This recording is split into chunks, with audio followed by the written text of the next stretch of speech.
Now, there are encouraging signs that Australia's relations with China are thawing. And the best thing about this is that it's happening without our government kowtowing to Beijing. In fact, the good news today comes only days after the Albanese Labor government banned TikTok, the Chinese social media app, from government phones. Australia banned the so-called Chinese surveillance app, and yet still good news today on trade, with China agreeing to reconsider its ban on Australian barley. There's a good chance this trade could resume pretty soon.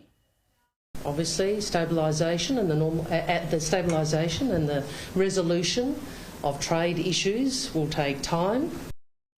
OK, so that's how you deal with China the Australian way. You stand up for your interests. You don't give in to bullies. You stand up for your nation's values. And in the end, even the authoritarian communists might be forced to do the right thing, especially if they really need your barley. But let me show you the French way, the way France all too often conducts its diplomacy. French President Emmanuel Macron, remember, he's the bloke who dubbed Scott Morrison a liar because he did what was needed to make sure we got decent submarines, not French duds. Well, Macron has spent a few days in China being feted by Xi Jinping. And on his way home, in an interview on his presidential jet, Macron has unloaded on the United States, on its role in the world, on economics. And he's gone out of his way. Just days after the Chinese military were intimidating Taiwan, Macron went out of his way to say that Europe should not have a position on Taiwan. The flashpoint, of course, that has the potential to trigger conflict between China and the US. Macron told Politico that Europe shouldn't be a follower of the US. And he spoke about the great risk for Europe of getting caught up in crises that are not theirs, preventing it from building strategic autonomy. How pathetic. Nothing from Macron about freedom, democracy, or the international rules-based order. Nothing about supporting the democratic, prosperous and free people of Taiwan. And nothing about standing up to the authoritarian bullies in Beijing. It seems with President Macron, China's strongman Xi Jinping got exactly what he wanted. Macron went on. He also spoke about the need for France to have strategic autonomy.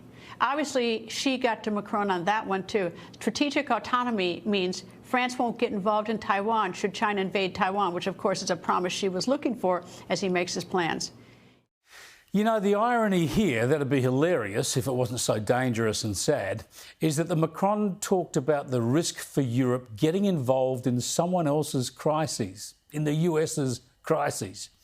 I mean, isn't it the Europeans that have generated the great crises, the world wars, that have dragged the rest of the world in, generating untold bloodshed, trauma and damage?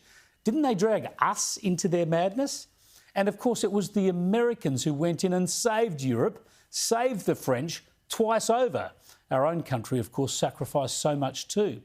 But France, it's waving the white flag to China already. It won't stand up to the bullies. I guess France will sit back and watch, and if there's any strife, it'll call for others, like the United States, to help it out again, to stand up for the values that France says it stands for. What fair weather friends they are for America, the French. France, as they say, they're always there when they need you. Thank God we didn't get their subs.